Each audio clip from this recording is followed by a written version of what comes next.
Mikey Dealz Show. Yeah. You fucking hear that?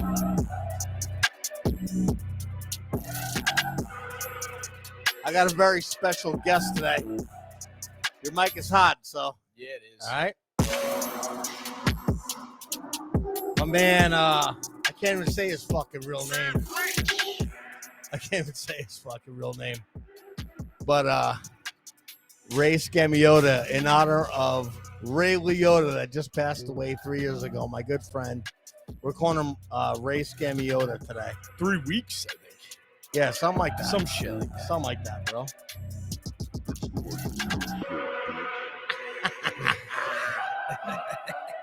I'm probably gonna have to cut off this mic too, because not the mic, but the video, because I don't even know how the fuck we're gonna record this and not go to fucking jail.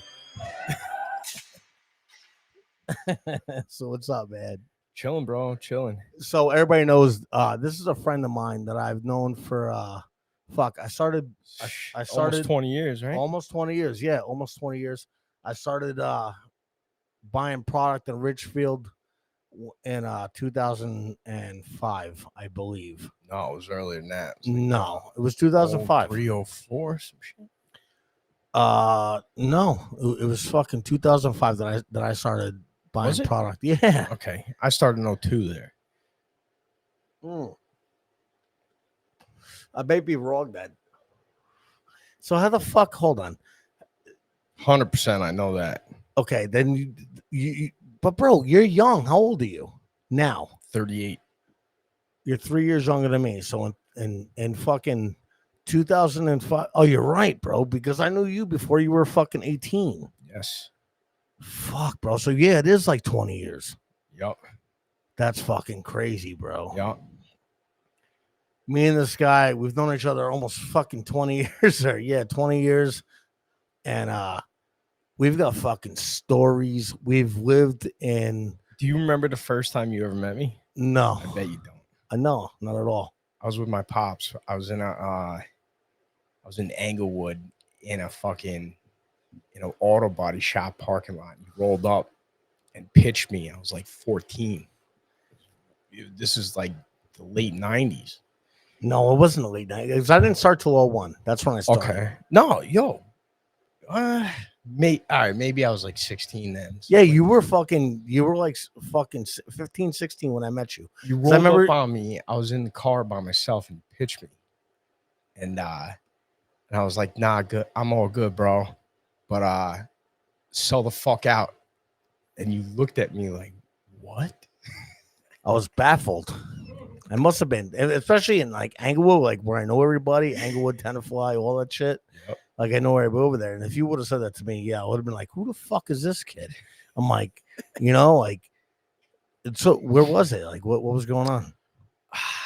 I don't remember the name of the street. It's the one coming from like Tenafly into Englewood. I know exactly the fucking street now. I know exactly. There's a hospital over there. Yeah, there's Englewood Hospital. It's Yep, Englewood Englewood Street. Hospital. It's Englewood Street, but you're on the. I know you were on like Railroad Ave over there because now I'm getting like little fucking flashbacks of it, and I remember now, like little fucking flashbacks. And I remember now. It was like if you're going down fucking is that Clinton in fucking Tenafly? And you go down Clinton, you go through like that fucking, you pass that gas station on your left, you pass the fucking duck pond on your left or the turtle pond, whatever it's called. And you go down and then you make that fucking right where the fucking railroad, right where the train tracks are. It's like Railroad Ave or some shit. And you're right, bro. I fucking remember that now. And then like 2 years later, we ended up in the same office. Yeah. We ended up fucking being right next to each other. And you were a little fucking monster. I remember that, bro. Damn, that's crazy, dude. It's been a long time, huh? Yeah, and bro, I'm fucking blessed to have friends like you and people that I still talk to from fucking all those years ago. Because a lot of people, bro, fucking come and go. People can pass on. They fucking move to other states. And we always stayed like in touch in a way. Even though I blocked you from all my fucking social media, which I just found out about like fucking 9 minutes ago when I tried to look you up on Instagram and it said you have this person blocked. And I'm like, holy shit. I knew it. I fucking told you like 3 years ago. I said, you got me blocked. You no, I don't. No, I don't. I fucking knew you did. I just blocked. I don't know what was said. I don't know what happened. But in those years, I was fucking sensitive to the fucking online treatment. Because you had me on something good. You had me. This is what happened. A friend of ours, Frankie Scamiotta, we'll call him Frankie Scamiotta. He fucking wrote some funny shit on my Facebook page. And I'm like, oh, fuck him. I'm gonna block him. So I blocked him and I flagged this fucking and I flagged Reported him. I reported that motherfucker. I snitched on him on fucking Facebook. Yeah, and then like a couple days later, this fucking idiot, he takes a screenshot. Yeah, I something on his screenshotted phone, something like to prove to somebody, and like in the background, you could see that fucking your report was been reported, and Yeah, fucking he outed himself as a snitch. yeah, I outed myself as a fucking Facebook snitch on it, and I'm like, fuck that, I'm blocking and deleting everyone from my social media. You fucking asshole. Yeah, that was fucking good shit, bro. God damn, it's fucking crazy how shit on the internet comes back and bites you in the ass. I couldn't find you for years. You were down in Florida. I didn't hear from you for a long time. Yeah, Florida was a good time, bro. I had a good run down there. I was living in fucking Manatee County over in Bradenton, and I don't think what's that close to. I don't know Florida that great. Like 40 minutes south of Tampa. Okay, 40 minutes south of Tampa, and it's a fucking free for all down there, bro. Like when I first got down there, I got picked up at the airport. I was hammered. I took a fucking bus to Tampa. I took a Greyhound bus to Tampa that some fucking chick bought me a ticket to, and she gave me a bunch of fucking like pills and shit, and fucking got me all fucked up. I was staying at her house. I ended up banging her and shit, and I stayed at her house for like a week in Bogota, and she's like, here's your ticket. Here's your fucking. She washed all my clothes. I had a big duffel bag, and I landed in Tampa, in downtown Tampa at the Greyhound bus station, and I called up Sean because Sean was living down there. He knew I was coming down. I'm like, oh, fucking scoop me up. Let's go. We're gonna fucking kill it. And he scooped me up from the bar. He scooped me up from the bar. I had a fucking duffel bag with a bunch of clothes in it and shit. And I'm like, I'm gonna fucking do something down here. And we did. We fucking made some bread. We had a fucking. You had a run, right? Yeah, we had a beautiful fucking place to live, bro. Like it was all good down there, bro. You get a lot for your money down there. It was a good time down there. We were right by the beach. I got fucking into tons of pussy. I did a bunch of fucking drugs. I did some crazy shit in Tampa, bro. Really? I would have never guessed. Oh, bro. Yeah, I left there. I think in 2008 was the 2018. I'm sorry, 2018 was when I believe I left. And I came back up to Jersey, and I was just fucking couch hopping and shit, and fucking Florida put out that felony warrant for running from the law. No, but I wasn't even running, bro. Honestly, I wasn't even running. I moved to Jersey, and then that shit popped up. Oh, like really? I wasn't looking over my shoulder or anything like that. I wasn't like thinking that fucking I was gonna have a fucking warrant put out for me, like a real warrant, a felony warrant. Didn't they stick you in a paddy wagon and drive you all the way back down there? They fucking picked me up. Yeah, that's later down the road. I'll tell that story. Hold on.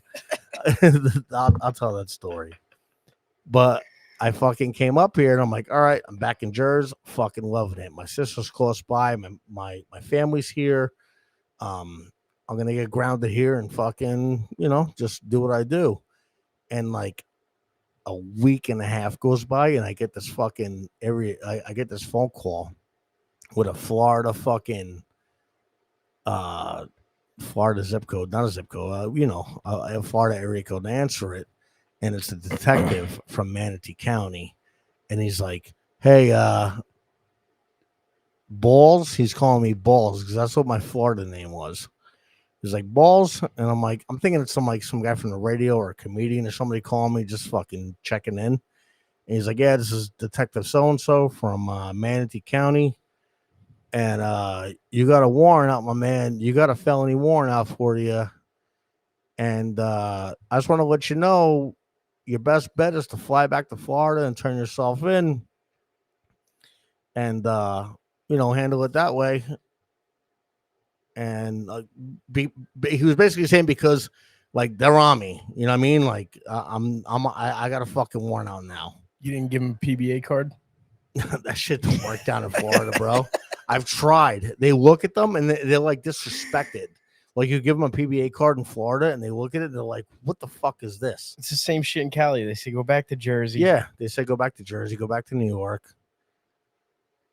So these motherfuckers got me up here, extradited me back to Florida, put me in the back of a van for 10 days, drove me all over fucking New York State, up to Buffalo, out to Chicago. Fucking from Chicago, they flew me down to fucking Florida, locked me up. I made bail, got out, fucking went to fucking court cases galore for this shit. Yeah, I know it's all done. It's all done. Yeah, it's all done now. All right, good. It's all done. I mean, I'm on probation now out of Florida in New Jersey. Oh, you're still on probation? Yeah, I'm on probation now. Nag. That's why I don't drink. I'm able to smoke weed, like, because weed is legal now in New Jersey. So Florida, like, they can't, like, they don't, it's legal here. So I'm able to smoke. Thank God. Because if I wasn't able to smoke weed, bro, I don't know what the fuck I would do. I'd fucking go bananas. I need some type of fucking mind-changing fucking shit to fucking keep me sane. You know? Deal with reality. I mean, I deal with reality every day, bro. I work at a fucking car wash, dog. I work at a fucking car wash. I mean, bro, I'm grateful for my job. I really don't do much. I make fucking dick money, and it's not like how it was. But bro, like, I sleep a little bit better. Like I'm not fucking full of anxiety. I don't want to kill people. You know what I mean? So it's like it's a little bit better for like my mental health, just because like I'm not fucking running the streets. When you're out there selling watches, you're grinding. You know what I mean? Whether it might be super fucking easy, but you're still grinding, bro. You're in the streets. You're dealing with all types of fucking people. I still got the anxiety. I still want to kill people. Right. But fuck it. Keep it going. You know what I'm saying? Don't fucking end it now. Have something fucking really bad end it. You know what I'm saying, bro? Have something fucking really bad. That's the fucking goal here. Yeah, I mean, it took some fucking crazy shit to get me off the fucking streets. You know? Yeah. I had a fucking blast doing it though, bro. And bro, over the years, like, shit, bro. I remember in Boston. Do you remember in Boston? Yes. Do you remember the fucking Boston house we had? Oh my God. What was the kid's name you pissed on? Or what's Chris P. I know exactly what his name is. I don't want to say it on the fucking pocket. I'll like 2-3 years down the road get fucking sued over this. We're in this house. It's like 3:00 in the morning, middle of the fucking winter. All right. And I'm sleeping and I hear screaming going on. What the fuck is going on? I get up. I come walking out in the hallway. And this guy's standing there covered in piss. He was sleeping on an air mattress. And Dealz here must have gotten up in the middle of the night, had to piss, thought he was going to the bathroom, or did it intentionally. I don't know. Bro, this is what happened. That night, we must have drank 2 bottles of fucking Jack and 2 bottles of Captain at that fucking little podunk bar in the middle of fucking Worcester, Massachusetts. That's not the same night that we brought that girl home, was it? Yes. No, it wasn't the same night, but it was the same week. Okay. We'll talk about that in a minute. But we must have drank 2 bottles of Jack and fucking 2 bottles of fucking Captain Morgan that night. And I woke up and got into a wrestling match with fucking the little kid. I don't want to say fucking Boner.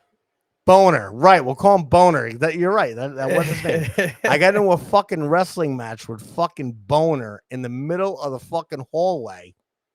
And we were wrestling and fucking somehow the fucking the temperature, the thermostat got knocked off the wall. And like you said, it was wintertime, and when it got knocked off the wall, it got turned to like 100 degrees heat, like full blast heater. So the thing goes fucking flying on the ground. I go, I don't even know what the fuck happened. Like, I remember being like, okay, and he got hurt. Like, Boner got hurt. Like, he was laying on the ground, like screaming about, like holding his knee and shit. some shit like that. So I fucking walk into the fucking room right there and open up the door, and this kid Chris P is there. He's laying on a fucking air mattress, and I just whip out my fucking drunk dick, and I'm like, fucking pissing on the kid, bro.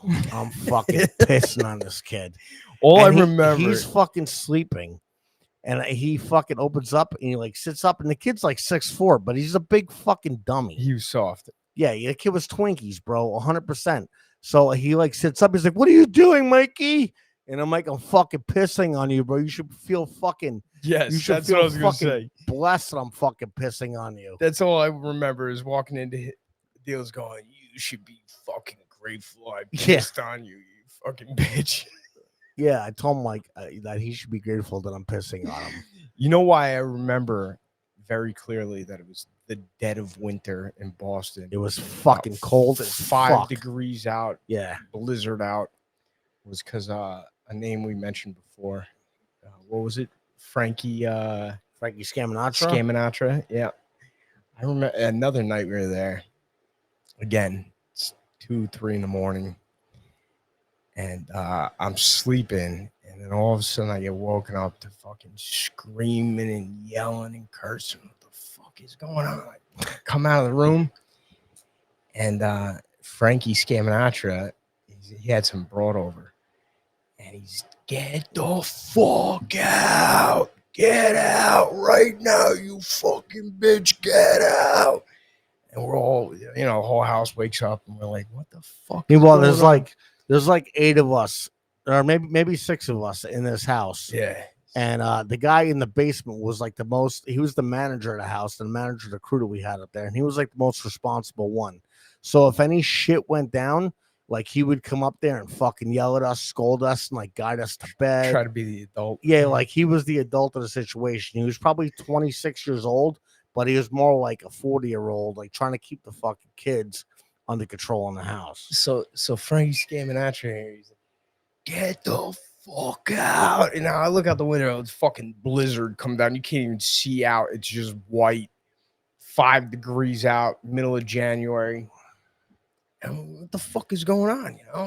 This is the second night in a row I ate this bitch's pussy and she don't want to suck dick. Fuck you. Get out, you fucking whore. Screaming at her. He kicked this bitch right out of the house, bro.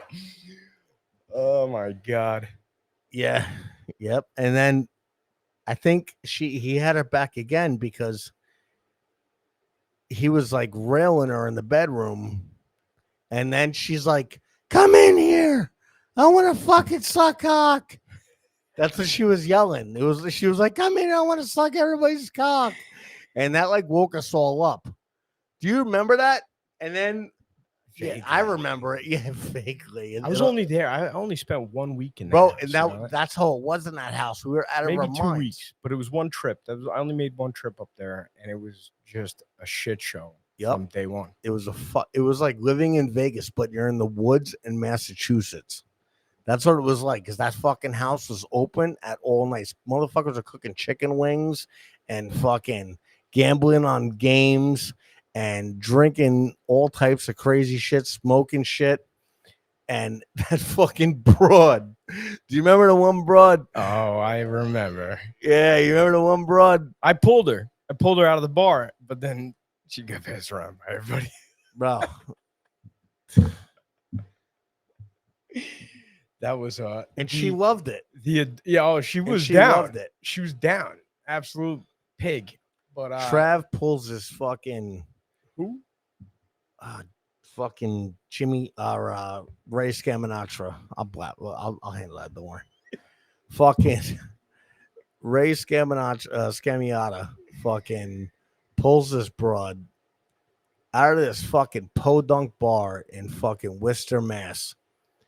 And she is fucking bad about it. I remember like me and her and somebody else I'm not gonna name did a couple lines in the bathroom. This is like fucking 2009. No, before that, because The Office in Ridgefield was done in 2007, and it was before that. It was like 2005. All right, 2005. This is fucking 2005. I was out west in 2007. we're doing lines with this broad in the bathroom in fucking Worcester, Massachusetts. And she's like, I'll come back to your fucking house. Let's fucking party. And she's like, I remember her like grab my cock and then she grabbed Boner's cock. And we were like, all right, we're fucking out of here. And like, we lived like 20 minutes away. So we get her back to the crib. And like, I'm all fucked up. And the entire house is fucked. Like, everybody that was there that night was fucked up. So we hear fucking Boner banging her in the fucking bedroom. And, fucking Ray Scamiotta over here fucking knocks on the fucking door. It's just like, bro, I don't know if she said, she's like, come in, but she said some shit like, come fuck me or some shit like that. And fucking in goes Ray Scamiotta. So I fucking, the door's like hardly closed. It closes a little bit. So now I'm up. It's like fucking 3 o'clock in the morning. She's like, bring it on, bring it on. And fucking, you do what you, Ray Scamiotta does what he does. I go in there, I do what I do. And then me and this guy right here, we end up fucking being butt naked in the kitchen together. Do you remember that? Yeah. I remember us going down. It's like 3 o'clock in the morning, and you know, the adult in the basement that we were mentioning before. Yeah. I remember going down and waking him up, and he's going, you know, we're trying to wake him up at 3 a.m. And he's, what the fuck? What the fuck are you doing?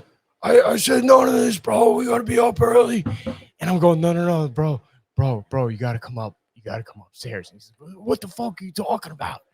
You gotta come upstairs. You gotta see what's going on. So he goes in the fucking room, and we think that he's fucking banging her, but he's not. We found out like a couple of months later. He's like, bro, he's like, I went in there, I fucking looked at her on the bed, asked her if she could suck my dick. She said she wouldn't. So he grabbed the headboard and started banging the headboard up against the wall. So we would think that he was fucking banging her. So remember this? Yes. I'm not crazy, right? You No, remember you're this not. shit, I right? remember this shit. Yeah. So yeah. he's banging the fucking headboard up against the fucking wall. So he thinks that we think he's banging her. So fucking, I think we all go to sleep and shit. He ended up taking her and fucking bringing her home, but she lived like 8 minutes away, and he took her like a 45-minute way to get there, so she couldn't like find out where the house was. He was doing circles. Yeah, around like blocks he was like middle of the fucking night. going the back of he was going back dirt roads and shit. So like she wouldn't remember where the fuck we lived. Like it's not like we fucking scared. Yeah, he was just fucking nervous, which I get, you know. Yeah. But shit, in 2022. So he Couldn't comes. pull any of that. Yeah, but this is years ago. This is fucking 05, bro. They could all fucking suck my dick. I don't give a fuck. This shit is old, and we didn't do nothing to anybody that didn't fucking want We're it. outside of the window of stats. What is it? The Statute of limitations? Statute of limitations. Yeah. Like, yeah, none of that shit. But we didn't do anything anyway. But the fucking no, she was down. I She was all remember about it. he got home at like 3 o'clock, and we're all like finally calming down and shit. Fucking, I lay on the fucking couch, and this is after I pissed on that kid.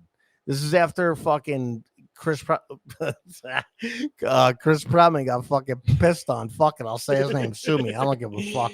I have no idea where that motherfucker's at anyway. Fuck Yeah, it. I looked at him on Facebook like 8 years ago, and he's like selling t-shirts or some shit. I don't know. But fucking so we all go to fucking sleep, and I fucking knock out. And bro, like 5 o'clock comes, and remember we were wrestling and knocked the thermostat onto like 100, and the fucking thermostat alarm goes off because it's about to blow up. The fucking the boiler or whatever. The fucking boiler goes off, and it's 1,000,000 degrees in the house. And fucking dude that lived downstairs, our good friend, we can't say his name, he couldn't turn down the fucking thermostat because fucking it was broken off. Do you remember that? Not vaguely. Sure, it was crazy. Blurry point in my life. Mm-hmm. I got something that I remember from that trip with Boner. Actually, I remember we were working. I forget where it was. It was somewhere in Mass up there outside of Boston. This kid, he was always nasty, at taking people's shit. You know, the whole name of the game was to get money, but a lot of people got shit on deals. He'll take your sunglasses like off the deal. Like, oh, let me get those Oakleys. Yeah, let me get that watch, bro. Let me get that watch. And people just fucking take everything. Yeah, yeah. No, he got wave runners. Yeah, he got. Snowmobiles, I remember that. Jet skis, bro. He put a fucking jet ski in the back of my van. He's like, bro, I need you, and we're gonna put something in the back of the van. So we take this like fucking hour ride to Middletown, and like this is at like 8 o'clock at night after like we're done doing whatever. And he's like, hold on, and fucking opens the back door and fucking tied in a jet ski in the back of my van. So me and him were working one night when I was up there, and we're in a bank parking lot, and we're doing a deal with some guy in a pickup truck. He had a big quad cab pickup truck, and the cops get called. And they show up, and you know, usually when the cops show up, you know, everything ends, and you know, you sit there, and you know, it's like, all right, fucking deal's off. Yeah, you know. Anyway, we already got the money out of the guy, but it was like just enough to cover paying. And Boner was like, fuck this, I'm getting more from this guy, you know. So right in front of the cops are like, you know, they take our IDs and everything, and we're sitting there. I'm sitting in the truck, like waiting, you know. He climbs into the customer's truck and he started digging through this guy's shit. And I mean, tearing everything in the cab apart. You fucking owe me, motherfucker. You getting fucking $6,000 worth of shit from me. I'm taking something. He's in there pulling shit out. I was mortified. What are the cops doing? Yo, they didn't do shit. They literally just were looking at us like we were out of our fucking minds. And Boner he took fucking it was useless shit. It was stuff that could never do anything with, you know. It was like this guy's work shit. He took his cell phone. He took the guy's cell phone. This was back in the day when you could take a cell phone and just pop your SIM card in and it worked. It was, you know, flip phones and shit. He took the guy's fucking work phone. He took like these pipe cutters and fucking just boxes of this guy's shit in front of the cops. Well, he'll take like your fucking like a muffler. Whatever. Yeah, he didn't give a fuck. He would take it. He was an animal with that shit. Oh my God, it was mortifying. Yeah, you know, I didn't really care what anybody thought, but when it came to the cops, I always tried to play it cool. And he was just going for it right in front of the fucking 5-0. And it was a memorable moment. Bro, I gotta fucking sit my fat ass up. When you're out there, bro, it's fucking there's no fucking rules. No. Like there's no rules, bro. You're right there, you're cutting throats, you're stepping on toes, and you're fucking taking what's yours. That's the fucking way it is. When you're out there fucking working the streets and you're out there fucking hustling, there's no fucking rules, bro. A lot of guys do have some like, oh, I won't take from a fucking mom with her kid. Fuck that. Fuck that. I remember the first time me and you worked, we were in Staten Island. You remember this? You know where I'm going with this? No, not yet. We were at Best Buy right next to the mall in Staten Island, right off Richmond. No. I know what a fucking Best Buy is off Richmond. I just don't remember that. I was young, okay? This was like the first time we ever worked. And we're out there, and we're right in front of the Best Buy, and you pitch this guy, and he turns around, and right away, I could tell, you know, this guy had some serious mental issues. He had the fucking arms all bent up like this, you know? He was handicapped? Oh, yeah, he's real handicapped. And you went in on him, and I'm sat there going, are you serious, bro? You're going to try to sell this guy? Anyway, you ended up getting him for like $600, but you made him go into Best Buy, and he got you, I think he got me a 50-cent CD and a camera. Yes. I remember that now. Yes, and you guys came out together, and he turns around, he's going, thank you, and you're hugging him, going, thank you, buddy. He was handicapped. And I was sat there going, this guy is going straight to fucking hell, but I love him. That's what we do when we're out there, bro. There's no fucking holds barred, bro. There's no rules. That's why I don't do it no more, bro.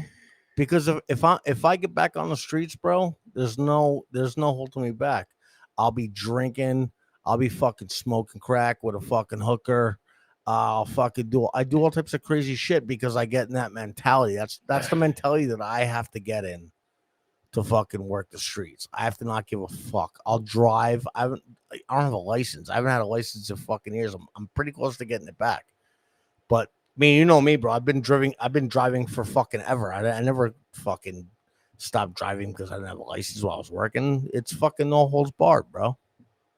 Was it you that used to say, anybody would be like, how do you sleep at night? And you go, I drink a few beers and I smoke a blunt and I sleep like a fucking baby. I think a bunch of us say that.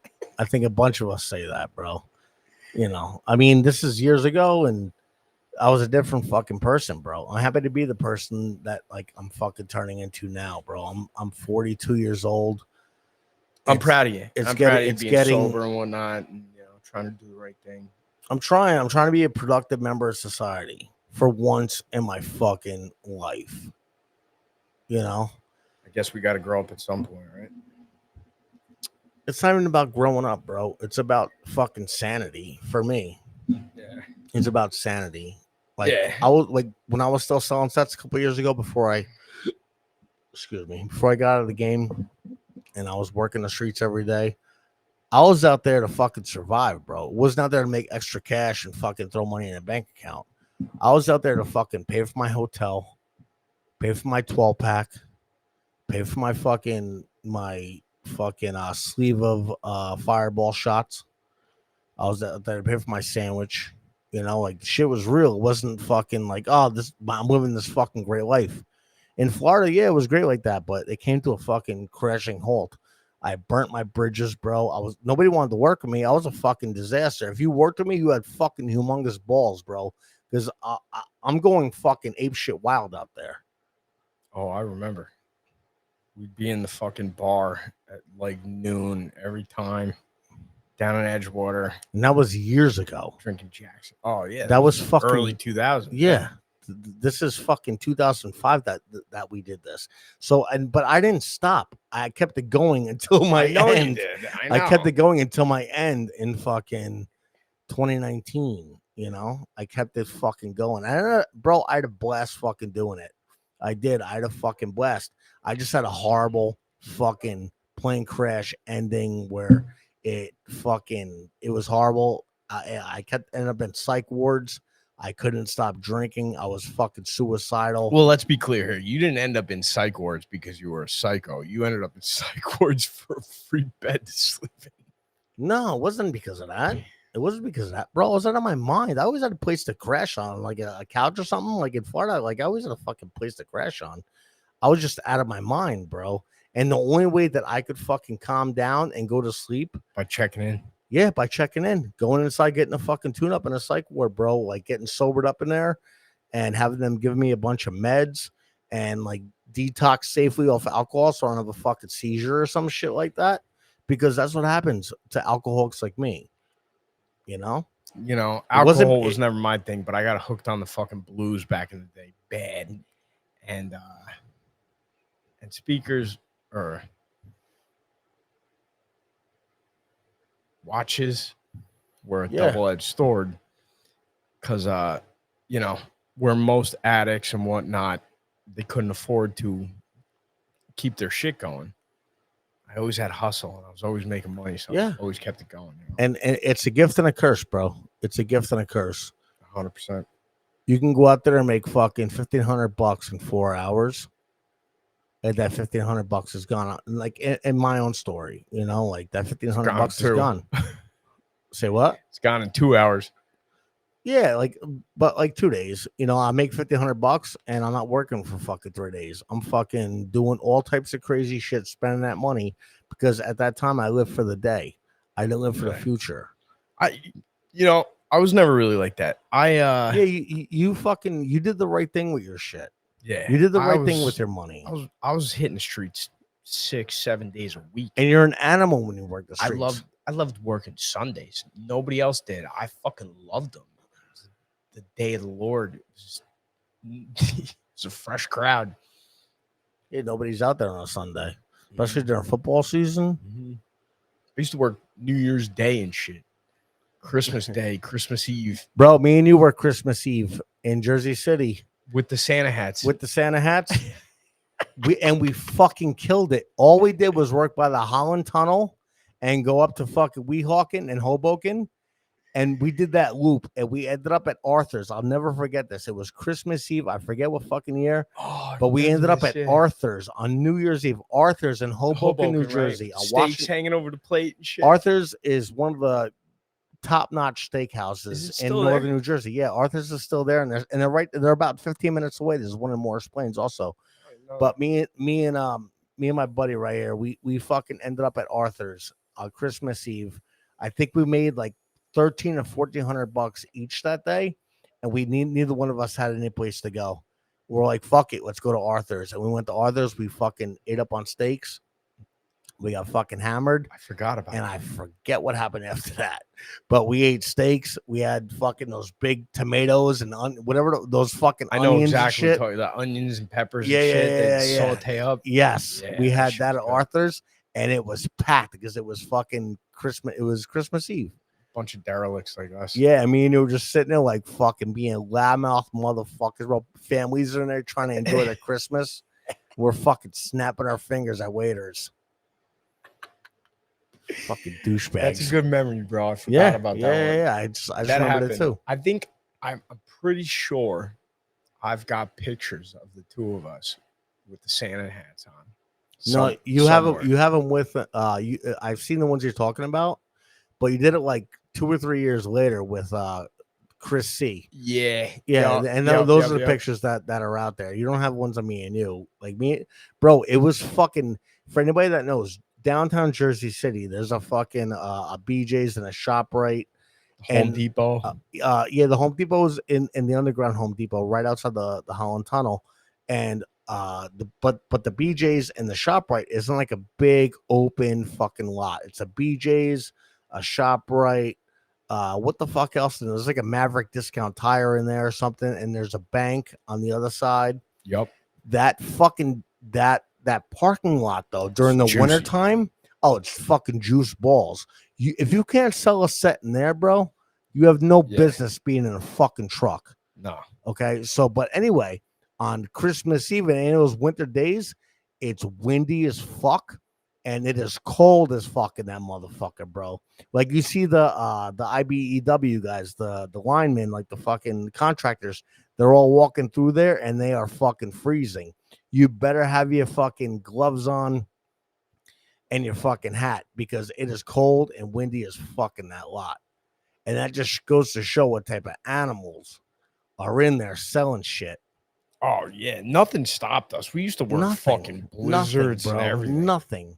Nothing. Blizzards, fucking getting rolled on by cops and fucking and pitching 5 minutes later. Yeah, selling off-duty cops, selling cops in their cop cars, bro. Yeah. I remember I can't say what town it is, but I sold a cop that pulled me over on fucking Route 4. And he said, give me 7 minutes. I'll be right back. I got to run to my locker. He grabbed my fucking debit card. I'm going to go to meet me right here. I'm going to go to this ATM. Meet me right here. Meet me behind this hotel. And he fucking pulled up and I gave him fucking 2 watches, bro. I was on Route 4 the other day and it had me thinking of you. I pulled into, I don't know if you remember the gas station.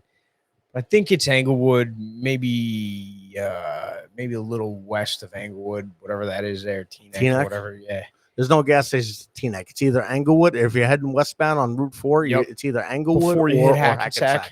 Right before you hit Hackensack, there's like 3 in a row right there. Those are Hackensack gas station. No, those are Englewood, right by the apartms. Yeah. The gym and shit. Whatever. Yeah, that's Englewood. That's new. Yeah. Okay. And all I could think of was you, because I remember every time we rolled into those gas stations, the fucking people that worked there, Little Indian guys, they hated you so much. They would come. I remember one time they came. We pulled in. They saw you, and this motherfucker comes running out with a screwdriver in his hand, trying to jam it through the fucking window. Guys, bro. I tormented them, bro. I would torment them. I would pull in there, and fucking, I'd take off just in time. Like they'd run out, like all fucking pumped up, and I knew like my timing, like when I had to hit the gas in the gas station to make it on the highway without him getting me. I would torment those guys, bro. Those Pakistani guys. They got fucking tormented. Then I would go on the other side of the highway. I would go on the eastbound side of Route 4, And these guys are on the westbound side. I would throw snowballs, ice balls from one side the to other the side of the highway. It's 2 lanes westbound, 2 lanes eastbound.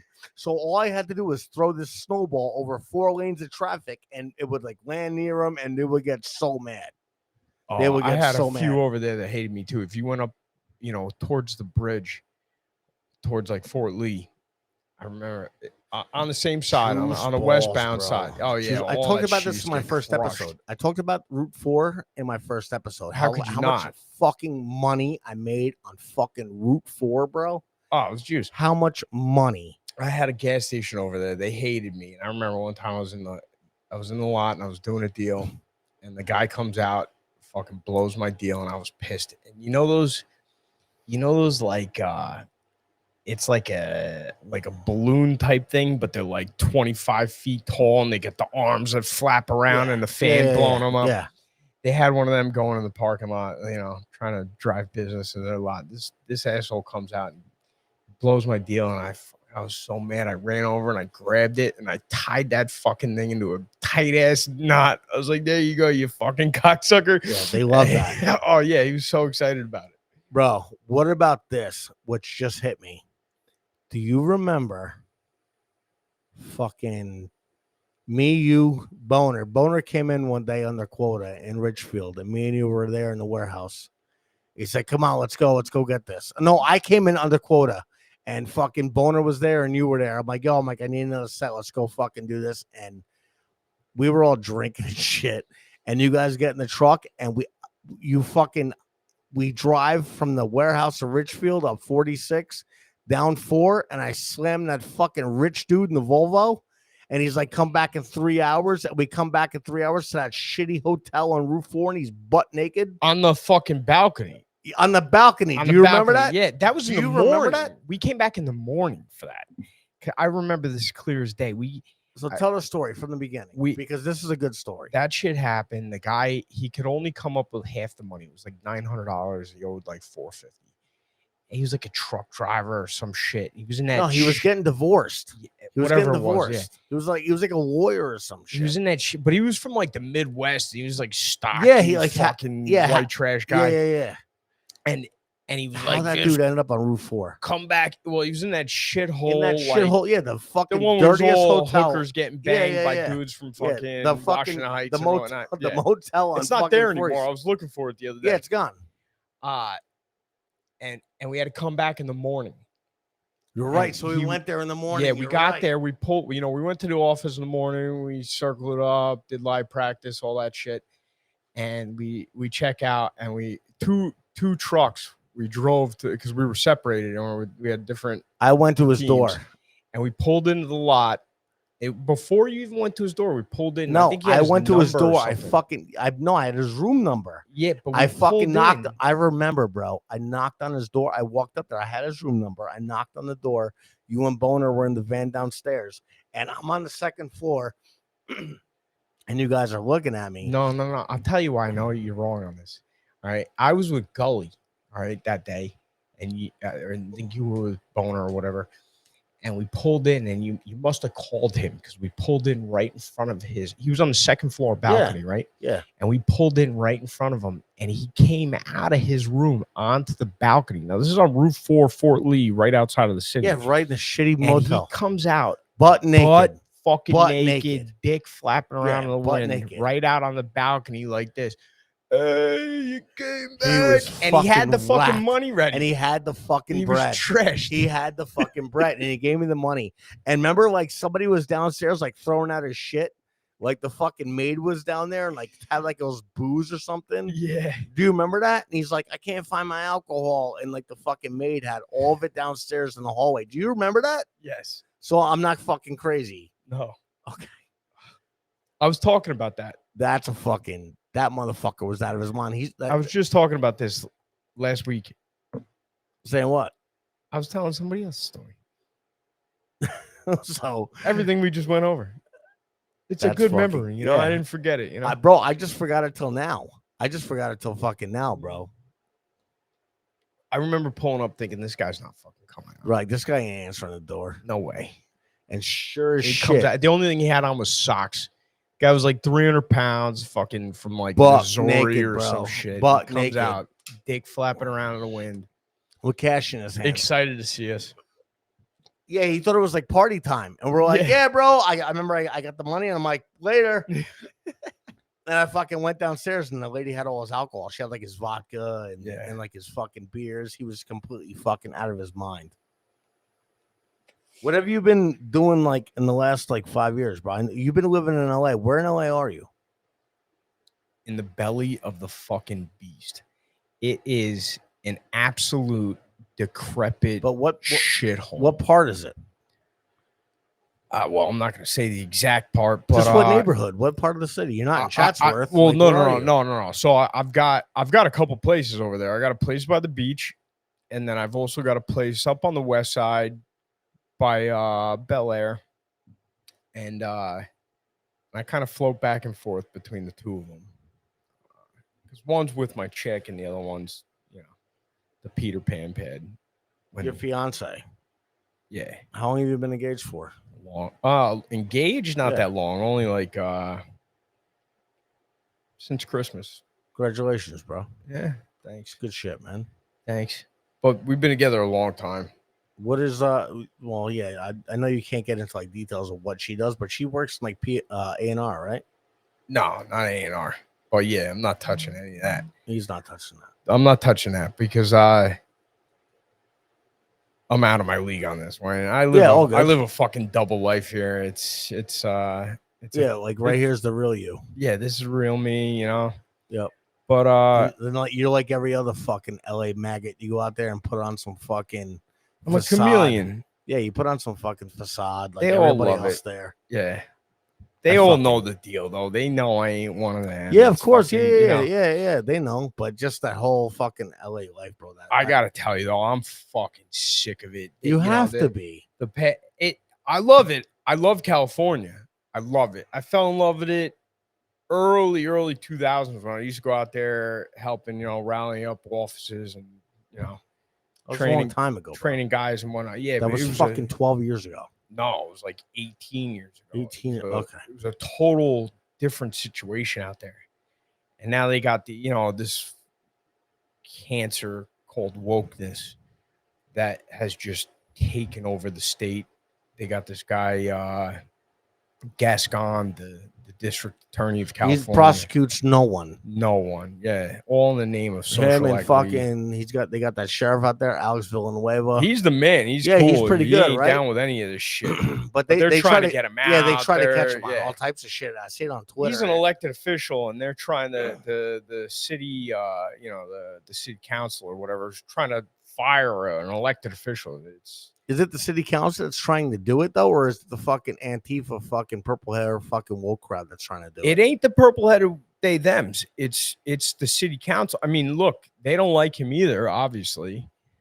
But it's literally the city council is trying to change the rules just to try and get this guy out. It's I never thought in a million years I'd be cheering cops on, but you need it. It's because it's lawlessness. It's absolute fucking craziness going on out there. Ever since Newsom got in 2018 or whatever it is, the place has just gone down bad. It's nuts. I see videos from out there and it looks just fucking. I film everything. I can't help it. I get these motherfuckers everywhere. I got tent villages around my house and all kinds of people smoking meth out in the open. What's the everywhere? What's the IG? The IG, it's Ice Cold Fatties. And whose IG is that? It's mine. It's yours. All right. Yeah. So your IG is Ice Cold Fatties. Now, if you go on Ice Cold Fatties, you put this out there. So if you go on Ice Cold Fatties, my man right here is fucking. He showed me some videos before we went live, and the videos are fucking crazy. Because I can't deal with this shit. I get them. If you're gonna fucking smoke crack on the sidewalk and take shits on the sidewalk, I'm gonna film it. I'm gonna fucking film it. Record it. People get mad at me for it, but it's like, yo, You're on the fucking You're on the fucking You're on the street, sidewalk. bro. You're taking a shit At on 3 the o'clock in the sidewalk. afternoon. Yeah, this isn't 2 a.m. behind a dumpster. Right. It's friggin' 2 in the They're fucking afternoon shitting on the street. on the corner of a busy intersection. Yeah, no doubt. And it's not that I have the highest morals and standards in the world, but like, come on, you got to draw the line somewhere, and it's just ridiculous. It's beyond anything you've ever seen. So I post this shit, and all these people from I got a lot of liberal friends and whatnot, and they're cheering all this shit on, but they don't actually know what comes with it. So they see this shit and they're appalled. Like, what the fuck is this? They're like, yo, this is what you want. Yeah, no, this is what you're voting for. Yeah, this is fucking what you get. Not that I want to get political here. And No, that's the last thing. I'm not cheering on I Republicans. hate all these political motherfuckers. I hate every fucking side of the spectrum. I'm with you. I fucking hate all these politicians. But They're it's all disgusting. Yeah, no doubt. It's disgusting. No doubt. When Fuck I was them all, but it's disgusting what I'm living through. Bro, when I was living in Seattle like 2 years ago, I went out there to work with fucking whoever, and I would work the fucking city of Seattle every day. I would work First Ave. I love fucking, it up there. Bro, I love working it. Oh, it's fucking Seattle is fucking great, bro. It's fucking juice, and the people like make a lot of money there, and the people that you're selling fucking make a lot of money, and they look at you like, holy shit, you're not a fucking strung out fucking skyscraper. Like, fucking, what do you have? Like, you talk to them like a normal fucking human being, bro. I made so much money out there, but in the when I wasn't working, and you're just driving through Seattle, like you're driving through downtown on First Ave or Second, bro, it's fucking crazy. There's 10 villages, like the entire fucking overpass of a highway underneath it. You got fucking 100 people, 100 tents underneath there. Portland too. It's such a weird thing. Portland is it's a beautiful city. It is, but it's fucking a decrepit shithole. It's like the zombie apocalypse, bro. It's like the zombie apocalypse. But there's something that happens when you drive, the hour south or whatever it is from Seattle. I fucking hate working it down there. The people are weirdos. They're all weirdos. Yeah, no doubt. But that's what makes them fucking cool, is that they're fucking weird, because they don't call the police. Bro, we worked out there. We didn't have fucking license plates on the trucks. I got pepper sprayed the last time I was down there. Wait, where? We went to it was Halloween. This is a few years ago. I'm listening. I just gotta fucking walk over here. I'm listening. Yeah, it was Halloween, so we went out. We got trashed at all the bars and everything. And my asshole brother, obviously. And I was in a bar, and this kid's like 18, and everybody's like, yo, your brother's next door in a titty bar. And he's a kid. He's like he's like a little kid at this point to me. And I'm like, shut the fuck up. He's not in a titty bar. Are you kidding me? I walk into this. I left the bar. I went next door to the titty bar. I walk in. I'm in this place 30 seconds. I walk up to the stage. He's sitting at the stage. I see him sitting there, and I'm just, it's blowing my mind that this kid's in a titty bar. So I pull my phone out. How long ago was this? This is like 3 years ago. Was he over 18 then, or no? Yeah, he was like 18. And I'm like, I gotta get a picture of this. He's in a fucking titty bar. It was just whatever. I was drunk. And I know you're not supposed to have your fucking camera out in a titty bar, but I wasn't aiming it at strippers or anything. When do we listen to rules? Exactly. So I pull the phone out and I take a picture of him right in the face. Not, zero titties in the picture. And next thing you know, this fucking jerk off bouncer comes running over and grabs me like this by the head and yanks me by the back. He was behind me, grabs me by my fucking head. After taking the picture of your brother? Yeah. He thought you were taking a picture of the girls? He didn't ask me to put it away. He didn't ask me to, he didn't tell me anything. He just grabbed me by the head, and he yanks me. And I'm like, I turn around. I'm like, yo, motherfucker. I'm like, yo, chill out. I ain't taking pictures of the girls. You want me to leave? I'll leave. I'm not even trying to be in here. I don't really like titty bars. I don't, not that I have anything against strippers. They just fucking they do the same thing that we do. They hustle people, but I'm not trying to get suckered, so I don't go to them. Right. So anyway, this, he's dragging me out of this fucking bar. We get outside, and I'm, your head. It's like 1 a.m. I'm drunk. I'm talking shit. And so I'm out there just running my mouth like an asshole. I probably kind of deserve this. And then I guess, the other guys that were in there, they found out that I had just gotten kicked out. So they all come outside, and they come outside. Now I got the crew with me. And then I really start running my mouth. You motherfucker, I'm going to fucking kill you. All this shit. And we started walking off. We were out in the middle of the road. I was probably 50 yards away from the front of the door of this place. And I turn around, and all of a sudden I just feel fucking right in the grill, and I got pepper sprayed, and it was So he ran up to you and did it? Yeah. And it was the fucked up thing. It was this was like, I wasn't even talking shit anymore. I was walking away. I was leaving. It was done, and talk shit, get hit. Yeah, and I would have preferred this pussy hit me, but he ran up and pepper sprayed me like a little bitch. And I gotta tell you, this shit is not fun, man. I was in a world of pain for the next 4 hours. I went back and just sat in a bathtub, just in a world of misery, feeling sorry for myself. Sucked. Where was this? In Portland, right in downtown Portland. Yeah. Bro, I was there 2 years ago when I was living in Seattle. I went down to Portland just to fucking see what it was like, And when I was living in Seattle, they had that fucking Chaz shit going on. Like my first day that I fucking landed in SeaTac. Yo, this was around the same time because it was when all that shit was going on. This was about 2 years ago, 3 years ago. So I don't know how I didn't fucking run into you. You came up there right after I had left. Okay. All right. Fucking we drove down. Well, when I was in Seattle, they had that fucking Chaz shit going on, like the fucking autonomous zone. Yeah. And bro, fucking your brother and somebody else brought me through there. Like we pulled up, I landed in SeaTac, I got off the plane. I'm like, I want to see this Chaz shit. Let me see what this is about. Meanwhile, I'm getting off a plane from Jersey, almost a 6-hour flight. I'm fucking half of the bag when I get off this fucking plane, right? So they fucking bring me over there, and bro, we walked through it, and it was like something out of fucking the zombie apocalypse, Bizarro World, bro. There were fucking there was this one dude, this fat white dude.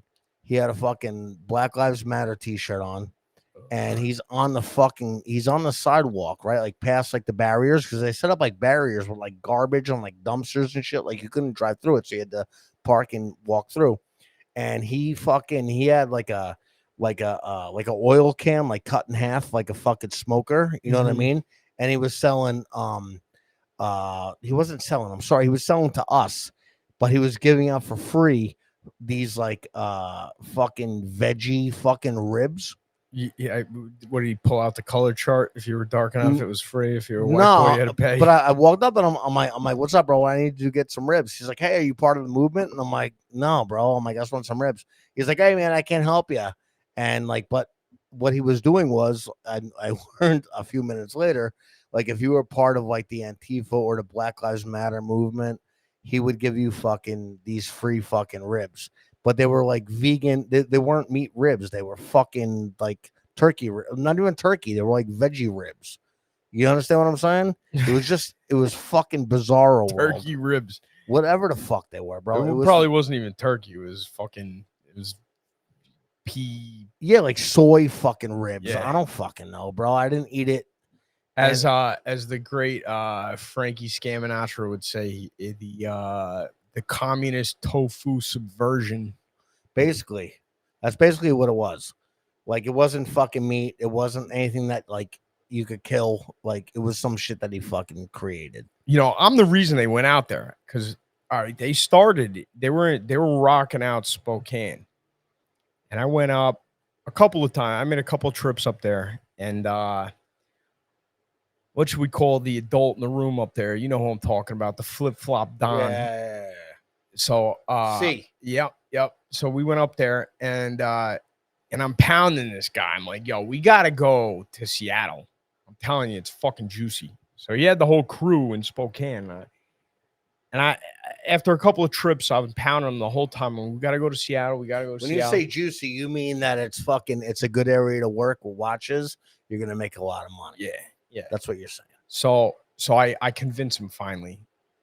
And me and him do a little road trip, just the two of us. and we leave Spokane. We go out to fucking Seattle. We get into town. We crush it.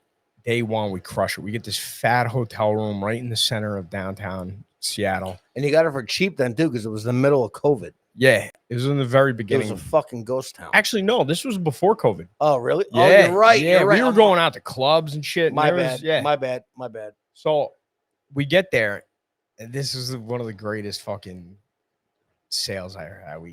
We go out to some night. Well, we went out to dinner, and we ended up in some club next door or whatever. And it's like 2 a.m. We end up getting an Uber, and this FBD picks us up. FBD, he means foreign black dude. Yep. And so we get in the Uber, and I'm like fucking chatting this guy up hard. And I'm like, listen, bro, we're fucking starving. I'm like, come on, take us to the restaurant. And, I'll pay, keep the fucking meter running. I don't care. So we go to this restaurant, and I'm, you want anything to eat? I'm like, I got you. I get the guy food and everything. And he just sits in the car waiting for us. He's loving us. So we get back in the car, and he's taking us to the hotel. And it's like 2:33 in the morning at this point. And I start pitching this guy hard in the back seat.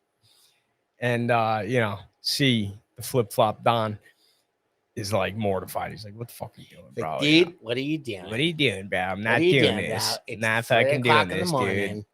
C is a guy. We'll call him Chad. He's Chaz. Chad. Yeah, whatever. We'll call him Chaz. He's from Denver, Colorado. He wears flip flops like year round. Middle of winter. He's a good watchman.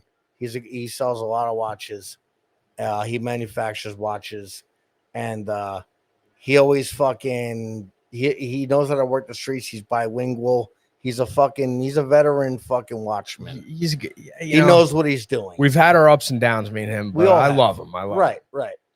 So anyway, I'm pitching this guy. I'm going in on this fucking guy, pounding trying to sell him watches. Yeah, in the back seat of the fucking Uber ride. Right. All right. So he's sat there with his face in his hands, like, what the fuck are you doing? So this guy's driving us to our hotel. So we get to the hotel. It's fucking 3:00 in the morning. The truck with all the product in it is in valet. So we get there. I hop out. I tell the valet, go get our fucking truck. He brings it around. I wreck this guy. It was for like a double grand or some shit, but it's 3 a.m. So he goes to the ATM, and all he can get is 5. So whatever, fucking give it to me. Two watches for $500, and these watches cost about $60 a piece. Yeah, so we get paid. He leaves. We go up into this big skyscraper of a fucking 5-star hotel and right in the center of Seattle. And we get upstairs. We go to bed. Lights are out and everything. And all of a sudden, the phones start ringing off. He had his number for some reason. He's pounding on me. He's calling Chad. Yeah, he did some Googling. He found out. He found out the deal. He found out that he got fucking not the greatest deal in the world. Yeah, he didn't get the best deal. So he's calling him off the hook. He's pounding him, and the flip flop Don he's answering, going, stop fucking calling all this shit. I'm telling you, why you don't even answer the phone? Turn the ringer off. Mute it. Anyway,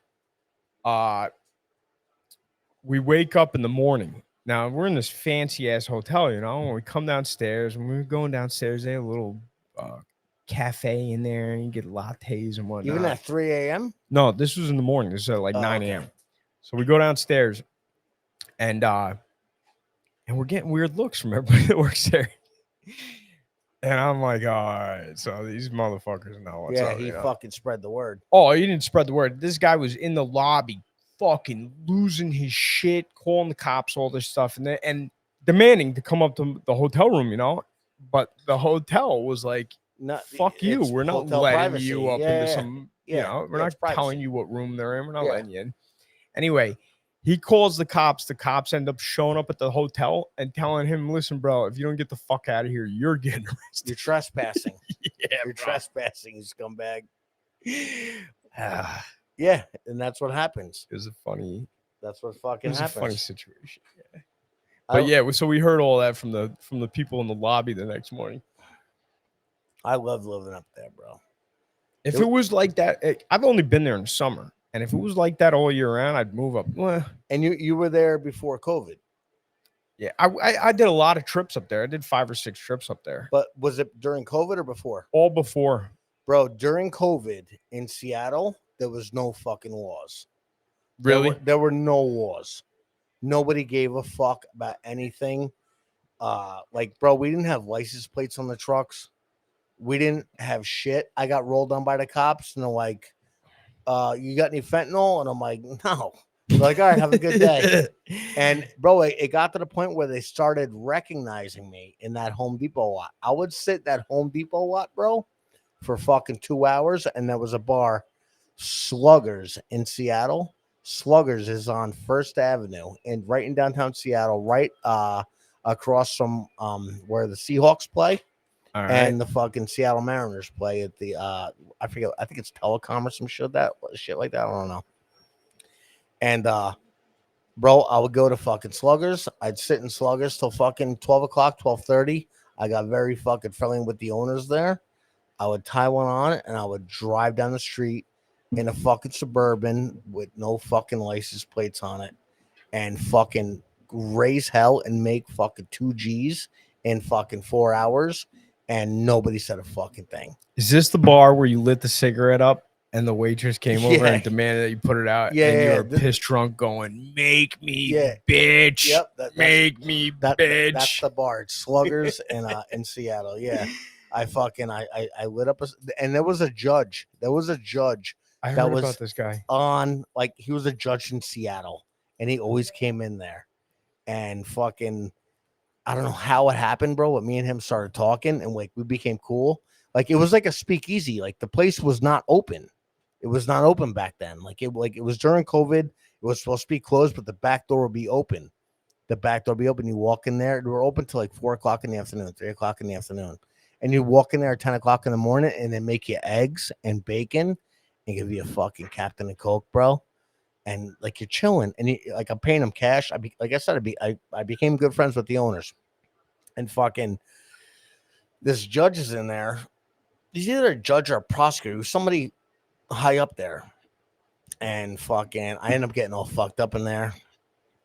And I remember like I'm like, hey, can I smoke in here? It's a speakeasy. Like nobody gives a fuck if you smoke. And the owners weren't there. I think they were in the back cooking.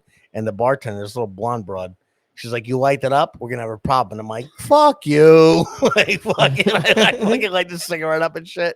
So she comes around the bar and she's like, you better put that out or I'm gonna fucking put it out. And I'm like, shut the fuck up. And I fucking hit it and she threw a fucking glass of water in my face and soaked me and my cigarette and my shirt. It was fucking crazy. It was a free for all down there, bro.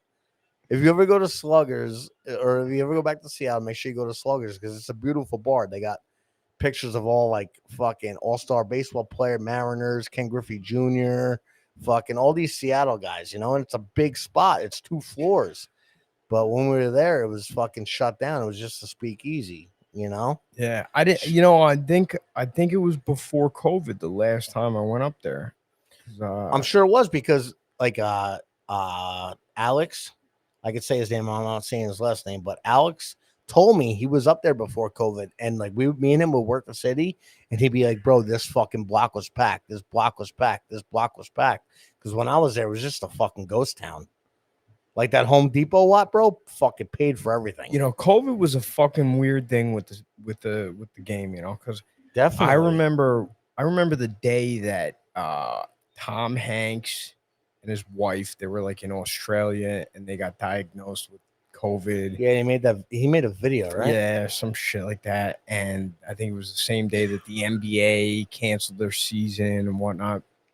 I remember me and my partner, we were in Oxnard, California, and all the shit's hitting the radio, and we're sat there thinking, oh my God, the game is dead. We're not gonna make any money. Like this shit, you know, it's all gonna get fucked up because of this.